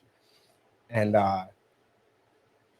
we were, you know, we're pitching people and they're interested in shit, but they were like being weirdos, staying like 20 feet away from us, not coming anywhere near us. You can't build rapport with them. You can't fucking tap them. And so it was a very weird thing, you know. We were thinking, oh, we're fucked. Like, we're not going to make any money now, you know. And literally, I think we did a 1 that day. But the very next day, we went back out and we emptied the truck. We did like a 14, and I went on one of the biggest tears of my life. We did 89 consecutive diges together. A dig is selling 10 watches or more. That's what a dig is. How crazy is that? 89 straight. We said fuck. We made it like 20 days in. We were doing over 10 sets a day, and we were thinking, this is crazy. So that our new quota was 10 a day at least, and we went almost 90 days of work consecutive of 10 or more, which, you know, for everybody listening out there that doesn't really, you know, Like I said, know what we do, that's a big day. Yeah. A dig is selling 10 watches in one day. Yeah, for most guys, you do one or two a week. That's a great week. Right. We did 89 consecutive. And, you know, my theory on this, especially being in California, was, you know, they were cracking down. They were locked down. Oh, yeah, they were super locked down. Right. Like you got like fucking like did the cops like fucking tell you got to go inside? No, you know, I never dealt with that, but you know, it was all over the news. You weren't allowed out. You only had to be out for, you know, most important shit, whatever, necessary things. But my personal theory on that was all of the people that you would bump into out on the street were the rule breakers. They were the people going, fuck. Right. Those are the people that didn't give a fuck. I'm going out. And those guys go down. You know? They love it. They go down. It was juicy. It was fucking crazy. You actually fucking made a point, because when I was in Seattle, the people that I sold, nobody was wearing a fucking mask or gloves. They were like looking at me like, look at this other motherfucker without a mask and gloves interacting with me. Yeah. And it's like they took the bait and they got fucking caught. I can't tell you how many people are like, yeah, this shit's a scam. It's fake. I don't believe in any of it. It's like they saw you and they could relate to you not wearing a mask, not wearing gloves, not wearing a fucking hood shield over your fucking face. And they're like, oh, this guy's cool. And I'll tell you what, they walked right into the trap. Me and my partner at the time, we hit the streets every fucking day. We went nuts at that point. And we didn't get that shit. I ended up getting COVID a couple times, but not for like a year and a half in. Right. And I was riding around in strangers' cars, taking them to the bank and fucking hugging fucking weirdos. Bro, I got fucking extradited in the middle of that shit. I didn't catch it. Oh, that was when you ended up in that jail. van? I was in fucking jail over the country and didn't catch it, and fucking came back to Jersey, and like people like, I was at the airport and I'm like, yeah, I seen it right to the hotel. And like, I'm not going to say any names, but people were picking me up and they're wearing like fucking masks and gloves. And I'm like, what the fuck, bro? And like, yo, I'm fucking fat. And like, I'm like, you know what I mean? Like pristine health. Yeah. Like I don't jog. Like I don't fucking, and like, I definitely don't wash my hands like every single time. I scratch my fucking balls and shit, you know, like, and like, I'm not fucking washing my hands and fucking dipping myself in fucking in hand sanitizer, you know, but yeah, it was crazy. It was crazy. Now you look back on it, we're like, holy shit. Yeah, it was like, a wild time. It definitely was. You know, not many people, you know, the last time there was really something like that was what, 1918? The I have no idea. Was it, Spanish flu or some shit like that? Idea. You know, we've had other pandemics like not like SARS and shit, but not like this, you know. Yeah, and it was definitely something to remember. There's a lot of wild shit. I was all over the country. I went everywhere. We were in Missouri. Too. You remember? I don't know if you remember this, but out in the Ozarks, they were getting shit on because, you know, these Midwestern motherfuckers, they didn't care about any of these rules.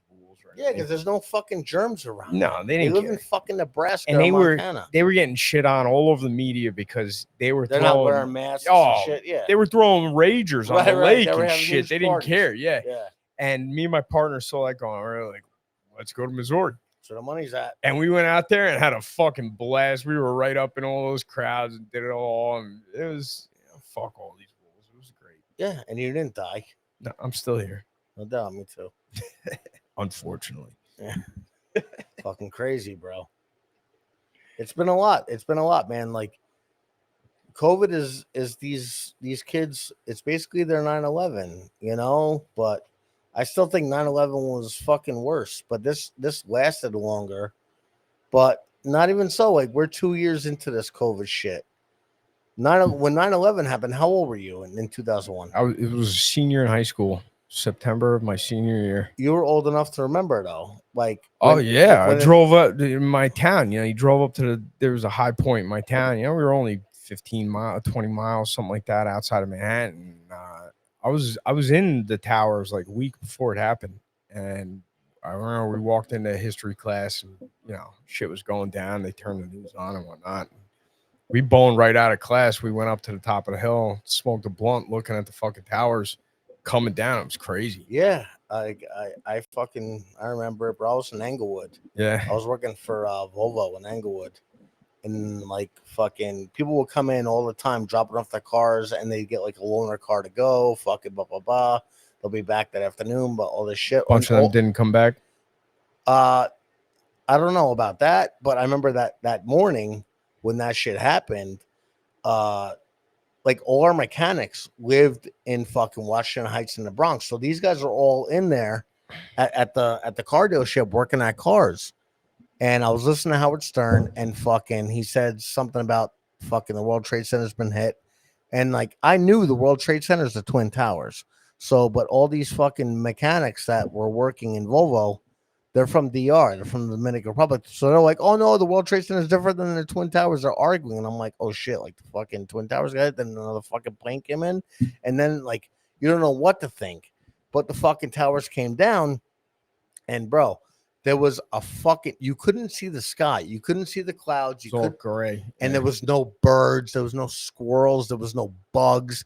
Everything was gone, bro. It was just quiet as fuck.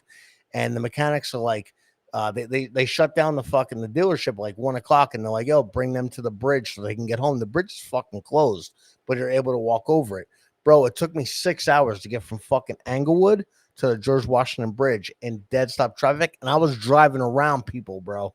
I was driving around people. This motorcycle guy kicked the side of my fucking car, and he did it right in front of a Fort Lee cop, and the Fort Lee cop got out and almost beat him to death with that fucking nightstick. Really? He was like, "You're fucking out of here," and he let me through because I had my dad's PBA card, and fucking I chopped all those fucking Dominican mechanics, bro. That It was PBA nuts. card got you out a lot of shit. Back then, fucking goddamn right it did. God rest his soul. Yeah, straight up, bro. Straight up, that shit got me out of a lot of trouble back then. I know it did. Well, I know yeah. it did. You know, I was down in Englewood. You know Jerry's Deli over there? I love Jerry's Deli, but it's not the same since COVID. Before COVID, you can go in there and eat cheeses and pieces of salami. Tell me if I'm remember this right. What? You could still eat cheese. They had all the fucking. Oh, they had it shit. out? Yeah, they had it. Okay, out. I was there like a year ago and there was no cheeses out. Yeah, they got it back out. But I had my partner in there, you know, and I was telling him the story about when I believe it was right around the corner from there when it was raining out. You pitched some dude Yep, in I'm that listening. in the it was like a commercial business park area, and there was a lawn out in front of this guy's business, and Dealz pitches this guy, and the guy tells him to go fuck himself or whatever, and so I'll tell you exactly what happened. all right, yeah, let's hear it right out of the horse's mouth. So this is fucking bro, probably 2006, 2007, something like that. And off of Van Brunt Avenue in Englewood, off of Grand, you go down Van Brunt Ave, right behind Jerry's Deli in Englewood. It's like a fucking big commercial industrial park. So I'm back there, and I would always work back there. That's my neck of the woods. There was always truck drivers there, and like people that didn't reside there. You know what I mean? It was a lot of people just going back and forth. Fucking, I got an arch. Don't have a heart attack on air. No, I'm good. I know I'm fucking fat as fuck. So I'm back there working, and I pitch this fucking guy. I'm in this like little mini parking lot, and there's warehouses surrounding us and shit. And there's a guy out there, and like the grass is chained off. There's chains on it. And I pitch this guy. And I'm like, hey, bro, you want to watch? He's like, yeah, what do you got? Let me see. So he walks up, and I show him what I have. And he's like, yeah. He's like, he's like, really good. He's like, I have money inside. Just give me 1 second. and let me grab my cash, and I'll be right out. And I'm like, all right, cool. So I'm thinking I got this guy, and he was like a good sale. He was like like a single six or like a double grand or something. Like he was gonna buy one watch for $600 or two of them for 1,000, something like that. You know, so back then I'm like, all right, this is a good deal. I'm gonna make some bread off of this. So to make a long story short, he comes out about like 6 minutes later, and he's got like this like paper in his hand. And I'm like, what the fuck does this cocksucker have? And I'm with like a new guy. I'm with like somebody that like doesn't really know what's going on. And he fucking takes this paper out and he's holding it, and he's like, these are your watches. These are your watches. Yo, are you listening, or am I I'm listening. Okay. Yeah. So he's like, these are your watches. These are your watches. And he's like basically calling me a fucking a scumbag. He's basically calling me a fraud and a scumbag, and for me to get off his property. So me being the fucking scumbag I was at the time. Yeah, like he had this like fucking nice green grass. We're in this industrial area, right? There's no fucking green grass in the industrial fucking side of Englewood, New Jersey. It's all warehouses, factories, all that shit. But it's like he bought this fucking little warehouse that he had and fucking set up this green pasture, beautiful grass. He had like flowers and shit, and fucking it was chained off with like plastic chains. It was raining out, right? No, it had like rained like the day before or whatever. Like it was wet out. It was during the summertime. Okay. So I'm like, fuck this fucking dude. And I'm like, he's like, I'm calling the police right now. I'm calling the fucking police right now. So I'm like, fuck this guy. He ain't doing shit. The cops ain't doing shit. He can suck my dick. So I fucking throw my fucking van in the fucking drive, and I fucking run over his little faggy chains that he had over his green grass. It was like I don't even know how to describe the grass. It was like a fucking like a lawn, right? Yeah. It was like a lawn that he had like a lot of pride in. Like he nurtured it. You know what I mean? Shit. I fucking ran over those chains and I did donuts in the grass right there, the grass in his garden, and I'm doing fucking donuts in there, and I'm trying to get like I'm doing donuts. I was probably doing donuts for like 3 minutes, and I'm digging up his shit, and he's just standing there with like I think he had a camera. It was filmed, right? Yeah. There's footage. He had a camera, and he's like, I'm recording you.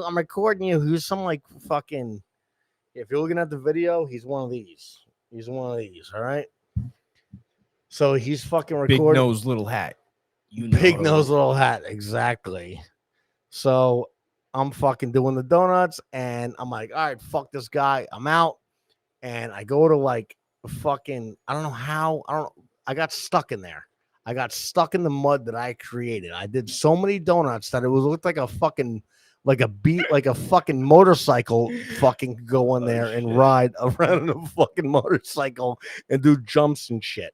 I got fucking stuck in there, and now I'm like, fuck, like the cops are coming. Like I don't want to get caught, so I'm doing reverse drive, like I'm in the snow, and I'm going back and forth in like this ditch that I did.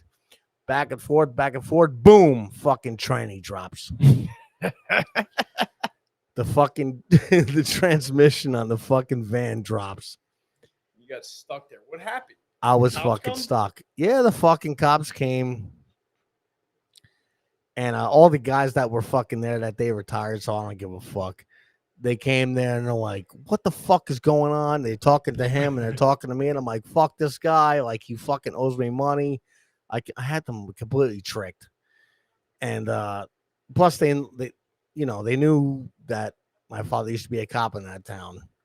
And they're like, fucking, we're going to get you out of here, all this shit. So we call the fucking tow company. You didn't get arrested, right? Fuck no, I didn't even get a ticket. I didn't get shit. So fucking the towing company comes, and they're like, yo, the cops tell me, like, yo, it's going to be about $300 for you to get this fucking thing towed out of here. So the towing company comes, and bro, it's one of my dad's good friends driving the tow truck that owned the fucking towing company. And he fucking pulled me out of there. No fucking question. Put my fucking van on a flatbed and drove me back to his shop, and where I got picked up by one of the guys in the crew and fucking driven back. But the cops didn't do shit. And this guy is fucking flipping out. The guy that's grass and garden I completely destroyed, he is fucking flipping out. Was he? He was fucking flipping the I bet fuck he out, was, right? Bro, he's like, I want him arrested, all this other shit. And the cops just like, I don't know. Like, they're just like looking at each other and fucking got in their cars and drove off. That shit don't happen no more. Nah, Fuck, no, you're going to jail, bro. Yeah. You're going to jail. Yeah. Unless you live in California. Yeah, let's live in Cali, but and you're not white. If bro, you're white, you go to prison. Bro, but I got away with that shit. And but I had to pay for the transmission on the van. But what's even funnier is that the guy from my information, like the insurance information and shit, he sent pictures to we'll call him Rami. We'll call him Rami, our good friend Rami that owned that van. He sent pictures to him of me giving the fucking finger to him, fucking destroying his fucking his grass. And he sent the pictures to him, and he's like, "What the fuck is this?" And like, I had to pay for that transfer. I think that shit cost me like fucking almost $4,000. I'd be like a transfer. It was something crazy, bro. Brought a new van. I got scammed. It's all right. I think I got rolled on a couple times in that van right after this because the transmission shop that did it, they did something wrong. And there were 2 instances. You're right. You are 100% fucking right. It was because Englewood Transmission did it, which isn't in business no more, so I don't give a fuck. Englewood Transmission fixed that fucking van. I got 2 speeding tickets because of their shit job. Oh, I don't know about that, but no, I'll tell you. All right, so I was. How'd you get 2 speeding tickets off a bad transmission? So I'll tell you, they did something wrong with like the timing on the transmission or something. So the speedometer was off. Yeah, it didn't give you the correct reading. So I'm out. I drove out to I was in PA, like right over the Delaware Water Gap, out by like Stroudsburg or something. Of 80? Yeah. And I see this cop. I'm like, oh shit, I better slow down. So I get right down to 65 miles an hour. He pulls out behind me, and I'm looking at the fucking speedometer. I'm going, all right, I'm doing exactly the speed limit. I'm good. Whoop, whoop. Fucking pulls me over, writes me up, doing like 12 miles an hour over the speed limit. I'm like, the fuck are you talking about? Yeah, I'm looking at the speedometer. Yeah, they fucking probably jacked it up. So then, like a week later, I'm out in Tuxedo, New York. And literally the same exact thing happens again. And I'm bugging out. What the fuck is going on? You know, because I'm looking at the speedometer trying to do exactly the speed limit, you know, and this guy pulls me over, writes me up 12 miles an hour over. Yeah, they fucked something up. So, yeah. So I got lucky on both of them. I went out to this was a crazy story. I don't know how this happened to me. You know. Yeah, you got to give me a minute. I got to take a piss. All right, go for it. Let's take a break real quick. All right. Yeah, all right. So just listen to this commercial fucking break. Song. I just got to piss. I'll be right back.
Perfect timing. The fucking song just ended.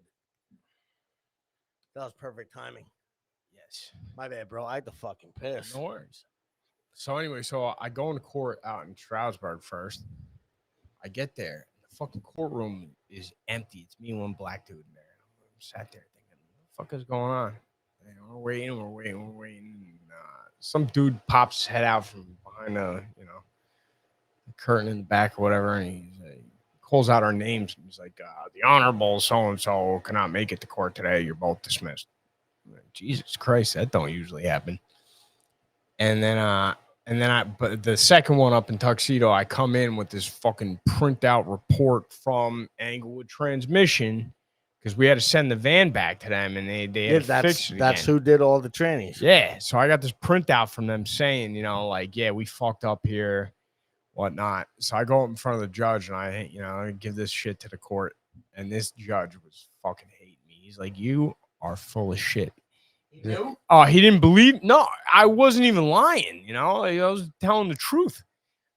And but he didn't believe me, and he ends up letting me off. But he was pissed off about it. He's like, I ever see you again in here, blah blah blah blah blah. But I got out of both of them. The judge in PA? No. The judge in PA didn't even show up, and everything got dropped. When did you get locked up in PA? 04. No, I got 90 days, right? Yeah, I got arrested in 04, and then June 10th, 2005, I got locked up. It's funny, I haven't been out there. I was Center County up by Penn State, and I haven't been back since I got out. I said, fuck this place. I will never step foot in this godforsaken state again. But I just did a road trip. I was out in Kentucky, and on the way back, I stopped in Pittsburgh. And then the next night, did you go down to like South Street and all that shit? Where? In Pittsburgh? I have no idea. I think it's South Street, like where the bars are and shit. Did you go down there, or you didn't party? I didn't party at all. We just crashed there for the night, got up, bounced. But on the way in, I had to drive right through Center County. I was like, yo, I gotta go check this shit out. I rolled right up to the prison and everything. I had a good look at it, you motherfuckers. But you did like work release from there. You worked in a pizza spot, right? Yeah, the last month I was there, they let me out for work release. And you bleeding? Nah, it dried. All right. Yeah. So I was there for 90 days. The last month I got a job at some fucking little Italian restaurant out there. The restaurant was right next to the right next to the jail. They like all the COs fucking ordered pizza from there. It was right next to the courthouse. And my judge, the prosecutor, was you fucking spitting it? Wait, your balls on it? Honestly, I wish I could look you in the face and tell you that I did, but because I wanted. You're not risking nothing at that point. No, at that point, I just wanted to get out fucking of the find your situation spit in a sandwich. Yeah. You're fucking done. Yeah, no, I wanted to so bad, but I didn't. What do you got going on now? Like, you got some acting credits, and you were in. That was old shit. Oh, you don't want to talk about it. All right. That was a flash in the pan. I worked on a couple films and whatnot. That was fucking cool, though. It was cool. It's still cool when I see it on TV. I'm like, I fucking know that motherfucker. Yeah, I got involved in that whole Hollywood scene, but I fucking hated it. You're not quick. gay. Yeah, You're not gay. I didn't want to suck any dicks to advance my career, and I just wasn't having it. It was a lot of ass kissing and just shit that I was not down for. I got to work with Sandler and a bunch of big actors and shit, but I didn't like any of them. And then I got right the fuck out of that, And then I went into finance, and I've been doing a lot of shit, a lot of hustles, a bunch of entrepreneurial shit. I got a distribution company, and importing products, and wholesaling and whatnot. You make it sound so good. I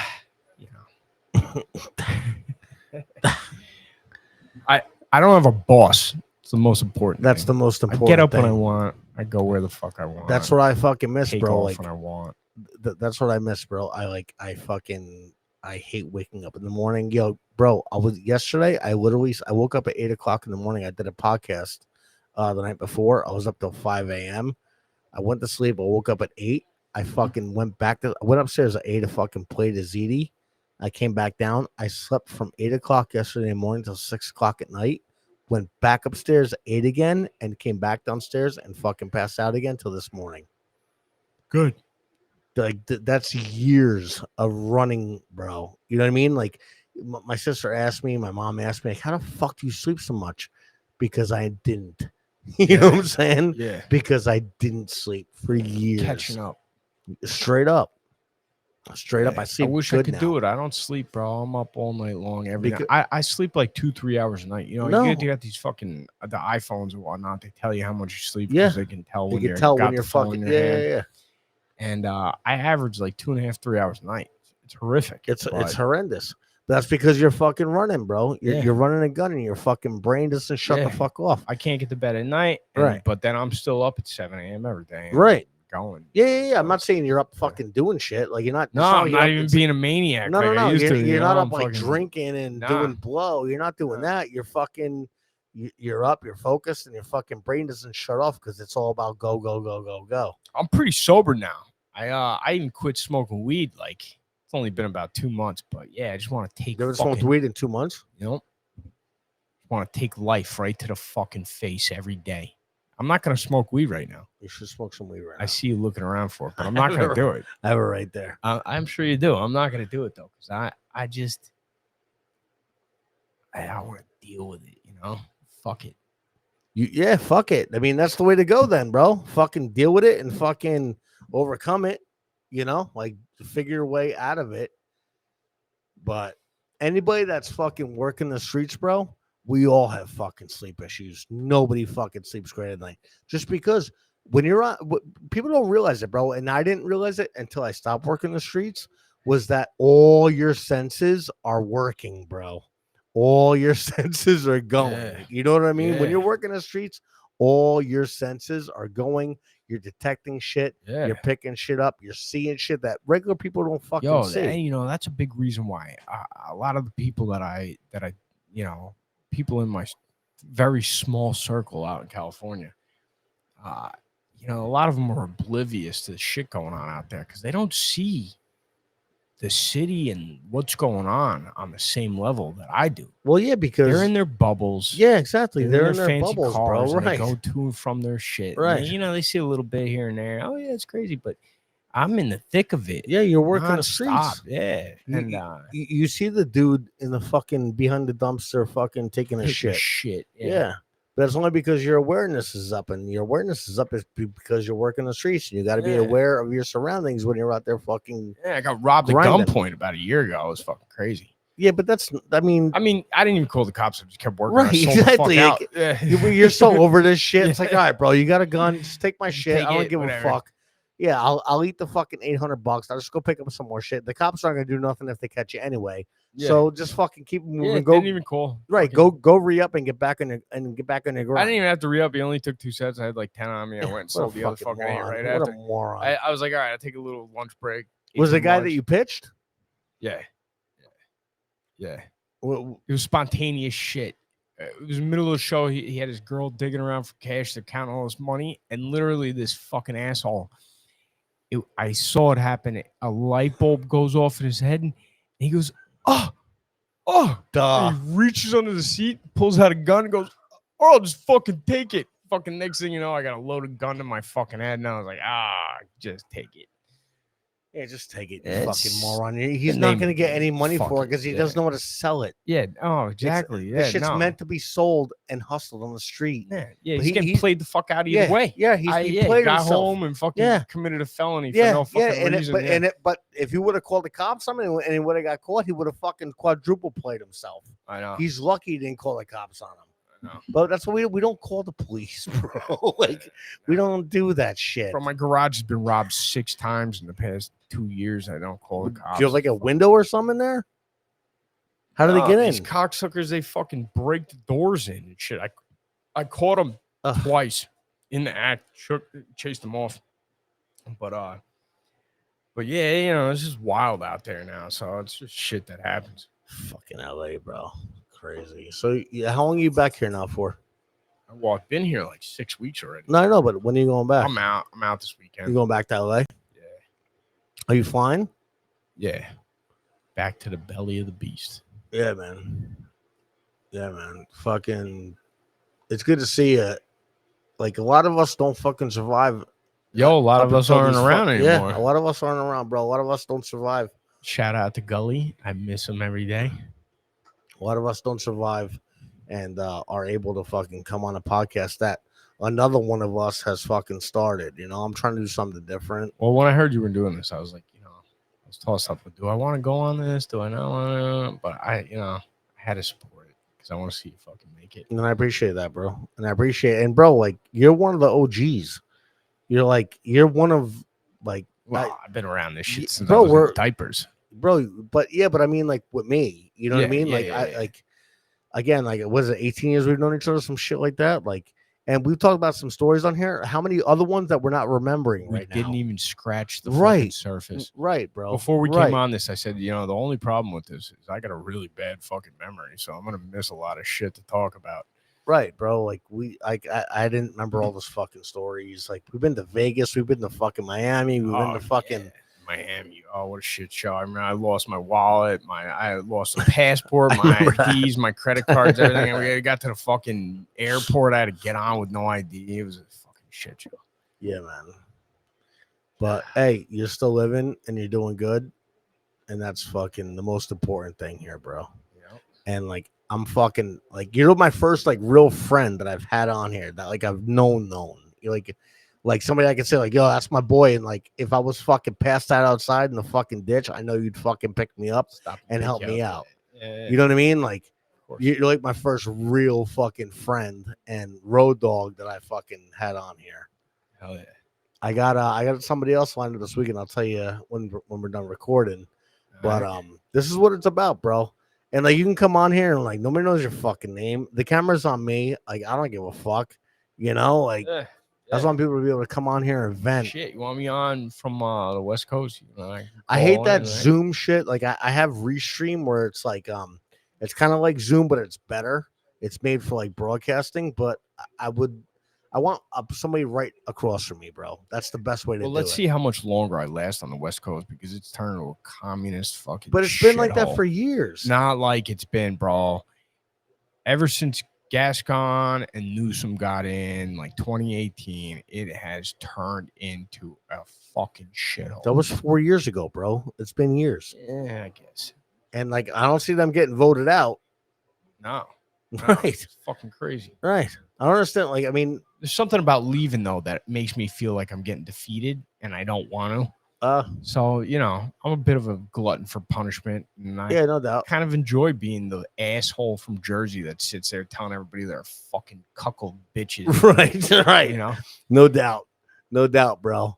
When I was in Seattle, I did that shit. People fucking hated me. I got no filter. They hear exactly. Oh no, I get it. I get it, bro. When I was in Seattle, fucking a lot of people did not like me, but like nobody fucking said anything.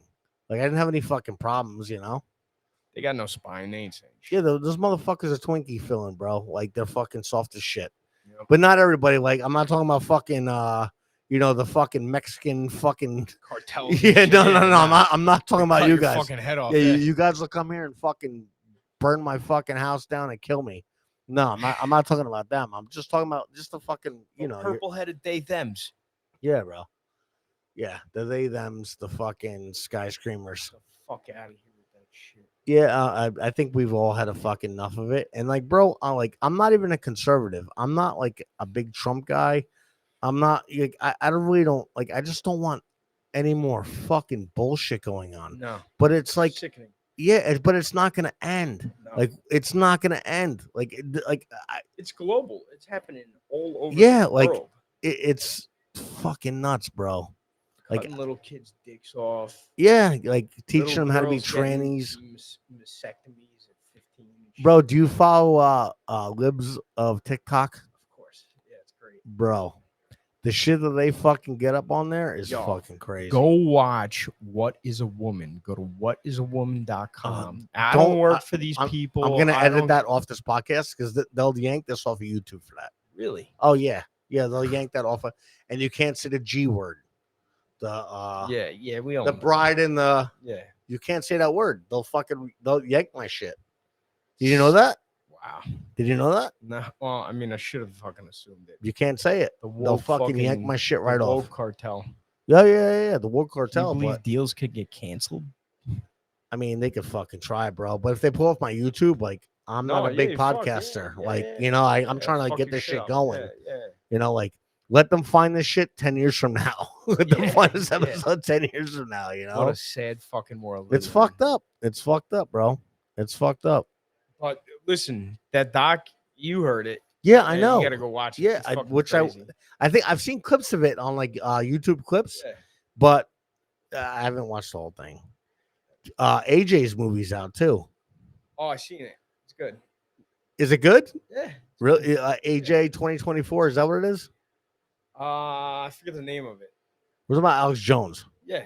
Yeah, you saw it? Yeah, I seen it. Is it good or is it just fucking stupid? You know, he was one of the OGs. He is the OG. Yeah, he is the OG. Yeah. He went a little off the wall with all a lot of shit. Yeah, with his Sandy Hook shit. He got fucked over on that. Listen, And he's sued only for been 100. wrong like 10-20% of the time. Bro, I fucking wish more people would say that, because like I'm in a football chat with a bunch of guys, fantasy football chat on WhatsApp, and they're like, "What has he been right about?" And like I post shit that he's been right about. Yo, you know, he went on online, did a show on July 27th, 2011, a couple months before 9/11. And said, "No, yeah, I know." He said he said fly a plane in the they're gonna fly a plane. I know. I've heard it. I've seen it. I've seen it. Yeah. And but bro, like nobody gives the guy credit for that. Yeah, it's fucked up. It's fucked up. That's not even my problem with him. Is not the Sandy Hook shit. My problem, and it's just the way of the world now. You know, the crazier you are online, the more views you're gonna get, and that's just how people operate. So, you know, he started wearing fucking tinfoil hats and getting all wild. That's just him. That's just him for the clips, bro. I know. He wasn't doing that shit back in the day, though. And that's, no, not at all. But yeah, he's the fucking OG, bro. Yep. All right, bro. It's fucking it's 9:37 on. I'm falling out. You're falling out? Yeah. Ready to wrap this up? Yeah. I appreciate you coming by and recording, bro. And it's always fucking great to see you. And I haven't seen you in like a long time. I know you stopped by last week. You see your sign over there? It looks great, right? It looks good. Looks great. I like it.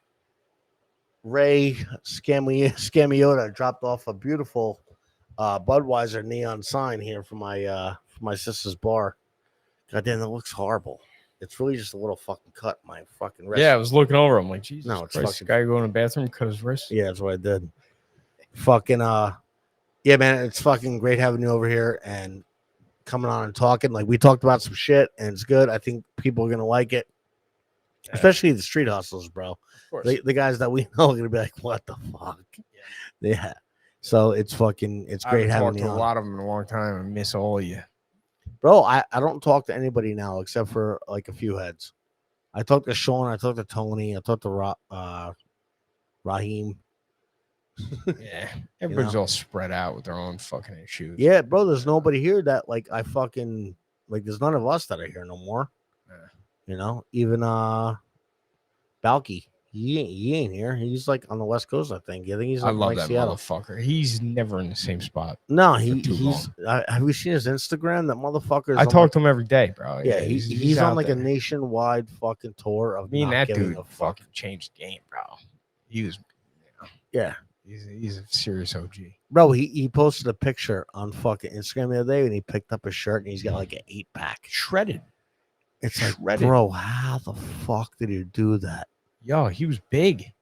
I know he was fucking big. Yeah. I got pictures of him, bro, in the old office. Bro, when we were in Boston, he was big. Yeah. And like we were going to Newark at fucking 9 o'clock in the morning, getting bags of coke before work and shit. He was a disaster. The bar opened at 6 a.m. What the fuck bar was that? In it was in either Nutville or Belleville. Nutley or Belleville. Belleville. No, I know what you're talking about. Fucking, running games of pool. Yeah. Taking people's money. Bro, he was a fucking beast. He still is. But now he's like in shape and like he's like fucking he eats whatever he wants. He's like, I'm so in shape I can eat whatever I want. It burns right off. Yeah. It's like, God he damn, puts bro. the fucking work in. I know he said it in his last post. Sick fucking individual. There are not many people. I don't know anybody like him. He's a sick fuck. and I love it. I gotta every get him bit on of here it. when he gets You back to gotta, Jersey. yeah. I gotta get him back on here when he gets back to Jersey. Yeah. Because me and him have fucking stories too, bro. I could go on all night about him. Well, bro, good looking out on coming on here. This is the Mikey Dealz Show, episode number 2. I'm not sure if I'm gonna release the video and the audio of this because the video is just me talking and listening to my boy over here. But I probably release the video too. Like I don't really give a fuck. It's just me, and if you know his voice, fucking you know it. You If guys not, know who it is. yeah, you know who it is. But yeah, episode 2 of the Mikey Dealz Show. I appreciate you guys listening. I appreciate you guys watching, and we're gonna keep it moving. Tomorrow's a new day. I hope everybody has a good night, a good day. God bless. Salute. Say your prayers. Wash your hair. Fucking do whatever you gotta do, and we're out of here.